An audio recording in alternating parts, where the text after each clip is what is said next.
Kruger here, a.k.a. Robert Englund, and you're watching 10 Minute Fear. Okay, so we start the movie and we get ourselves a montage. Looks like somebody's building something. There's pretty creepy music and it looks like this person's building a glove with razors on it. And then the title comes up. Okay, so then the movie begins and we're introduced to Tina. And she's wandering around in a boiler room. And she's being chased by someone. We don't know who it is, but all we know is he's the dude with the razor glove. And then he jumps out and scares her and she runs away and then she ends up getting caught and then she screams and then he goes away. So then she comes out hiding and then he grabs her and she wakes up. It was only a dream. So it's the next day and Tina's off to school with a couple of her friends, Nancy and Glenn, played by Johnny Depp. Yay. And her boyfriend turns up, Rod, and they insult each other. So later that night, Glenn and Nancy go to Tina's house because her mum's away and they're going to have a sleepover. Psst, that's code word for threesome. So Tina's telling Nancy about the dream she had last night about the dude with the dirty red and green sweater with the finger knives, and Nancy's like, motherfucker, I had the same dream too. But then the kids hear something outside, so they send Glenn to investigate, and it's Rod trying to rape Glenn. Brilliant. So they all go inside. Tina and Rod go upstairs for a little bit of bounce chicka wow wow. Nancy gets Tina's room while Glenn gets the couch, and you know Johnny Depp's like, I wanna have sex, I'm Johnny Depp, I deserve sex. Not this early in your career, you don't, mate. So after an exciting game of hide the sausage, Rod and Tina fall asleep. But later that night, Tina wakes up. Somebody's outside going, Tina! And throwing stones at a window, so naturally you would go out there to investigate. So it looks like nobody's out there. Oh wait, yeah they are. He's behind her and it's our friend with the dirty red and green sweater with the razor glove. So he starts chasing after her, she's running away screaming like a girl, and then he cuts his fingers off. The fuck? And then she gets to the house, but then he grabs her, throws her on the floor, and she pulls his face off. She's gonna get raped. But she's fucking dreaming. She wakes Rod up and he pulls the sheet off. She's having a spaz attack there. And then Jesus Christ, something fucking cuts her chest open and fuck, she's flying around the room. She fucking knocks Rod off his feet and then she's being dragged across the walls and the ceiling, screaming bloody fucking murder. And then she drops on the bed. There's a huge splash of blood. Oh my god. That was fucking awesome. So while this has been happening, Nancy and Glenn have been trying to get in the room, and when they break in, oh lordy lord. And Rod's nowhere to be seen. So Nancy's taken to the police station and her old man's there is Detective Donald Thompson, played by John Saxon. And he's all like, why the fuck were you there in the first place? Nancy says that they were all scared to sleep alone, so they all just got there to be with their friends. So the next morning, Nancy's mum doesn't want her to go to school, but she's like, fuck it, I'm going to go to school anyway. So on her way to school, she turns around, there's a dude in sunglasses and a black suit. So she carries on, and then she turns around, he's not there anymore. And then Rod jumps out and grabs her, and they're going to have a game of hide the sausage as well. Not really. Rod's trying to tell Nancy that he didn't do it, but she doesn't really believe him, and then John fucking Saxon turns up with a gun. Rod tries and makes a break for it, but then he gets caught by the old Bill, and Nancy's all like, Daddy, you used me! And he's like, why the fuck were you going to school in the first place for anyway, you stupid bitch? Seriously, one of my friends got brutally murdered at school. I used that as an excuse to get the day off. So anyway, she's at school, she falls asleep in class, and then when she opens her eyes, there's Tina in a body bag calling for Nancy. So she decides to go and investigate. There's a trail of blood, she follows it, she ends up banging into the hall monitor. Hall monitor asks for her pass, she's like, fuck your pass, and then when she turns around, Hey, Nancy.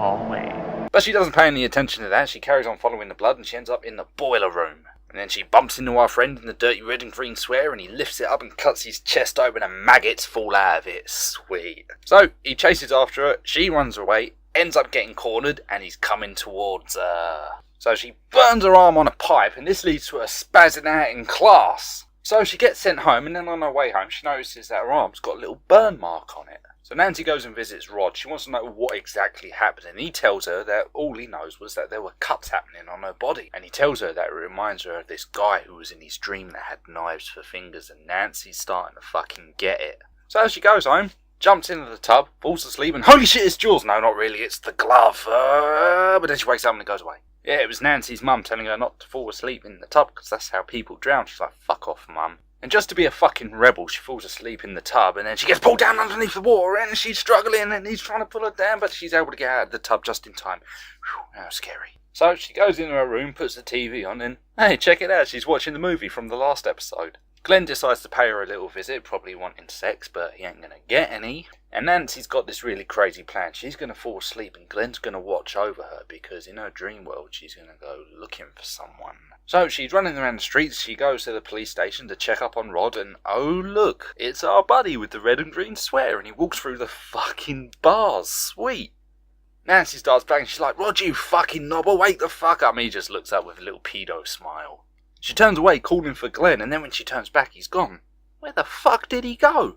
And then she sees Tina as a millipede crawls out of her mouth, and he jumps out from behind her and he starts chasing after her. She throws a trash can his way, like that's gonna stop him. So she gets back to her house, locks the door, and as she's starting to go up the stairs, her feet are going through, and then he bursts the glass of the door open, and then he's wearing Tina's face, and he's like, Nancy, help me please, save me from Freddy. So she gets into her room and locks the door, and then she sees Glenn asleep. She's like, right, calm the fuck down, it's only a dream, and he bursts through the fucking mirror! So they're struggling, and I think Freddy might have grabbed her titties, and then she wakes up.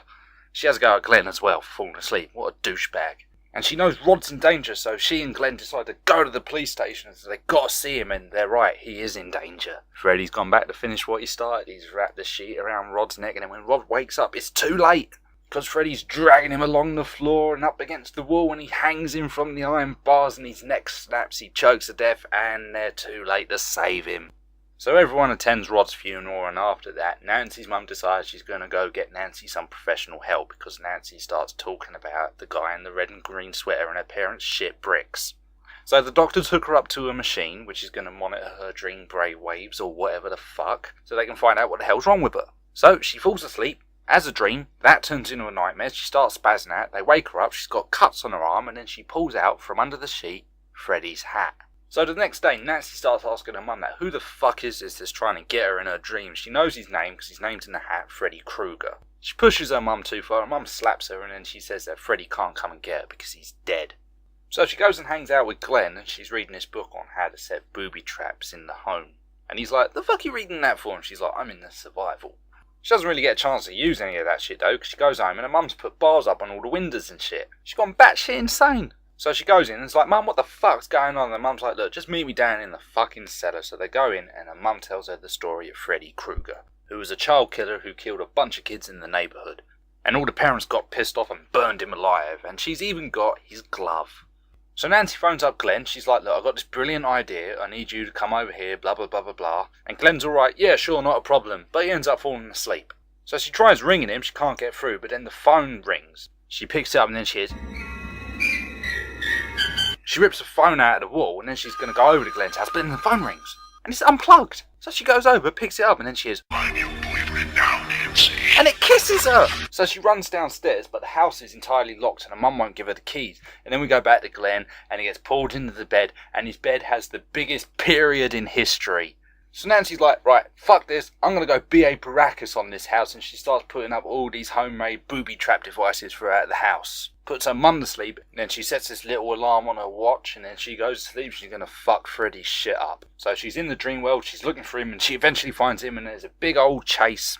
And then with a few seconds to spare, she lunges onto him, grabs him, and then when the alarm goes off and she wakes up, he's not there. So Nancy comes to the conclusion, she's like, fuck, I really am crazy, but he really is there! But because Nancy set all these traps, she's setting them off, and every time he trips one of them up, he's getting totally fucking owned by these traps. And she's calling for help, because the police are over across the road at Glenn's house, dealing with that shit. Nobody's fucking taking her seriously. So Nancy heads into the basement, she's got a jug of flammable liquid, she pours it all over Freddy, lights a match, and sets the motherfucker on fire! Again! Jesus Christ, this guy can't get a break when it comes to fire. Eventually the police see smoke coming from Nancy's house, so her old man runs over to the house and he gets hold of Nancy and they find this fire trail going up the stairs and they go into Nancy's mum's room and Freddy's dry humping her while he's still on fire. Man, talk about hot love. So they smash a chair over him and then they put a sheet over him and then when they pull it away, Freddy's not there and Mrs. Thompson is in a burnt body and it falls away into the bed. So Donald leaves and then the door shuts and Freddy rises from the bed and he claws it open and he's like, I'm gonna fuck your shit up now, girl. And she's like, nah, I've already beaten you. Fuck off. She's no longer scared of him. She grabs the door and as he lunges towards her, he disappears. She goes through the door and it's the next day. It's all nice and sunny and her mum's not an alcoholic anymore and her friends are there and they're all like, yay! So she jumps in the car, and then the roof of the convertible flips over, and it's got the red and green stripes of Freddy swear, and the windows are winding up, and the doors are locked, and she's banging on it like, no, mother, no, and the mum's just like waving it, bye. And then Freddy's hand comes through the glass of the door, pulls her through, and then we cut to these little girls jump roping, doing 1,